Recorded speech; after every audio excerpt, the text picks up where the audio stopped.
Capital city police Peshawar की अहम कार्रवाई। ख्वाजा सरा सदाम उर्फ सवीटी को अगवा करने वाले 4 मुलजिमान गिरफ्तार कर लिए गए। नुमाइंदा खुसूसी की तफसीलात के मुताबिक मुलजिमान ने ख्वाजा सरा को तशद्दुद का निशाना बनाया था।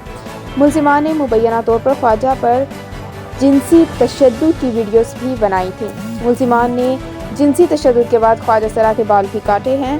मुलजिमान ने म्यूजिकल प्रोग्राम से वापसी पर ख्वाजा सदाम को असलहे की नोक पर अगवा किया था। मुलजिमान ने ख्वाजा सरा से 90,000 रुपये भी छीने हैं। मुलजिमान ने घिनौनी फिल्म में शरीक दीगर साथियों की निशानदही करा दी।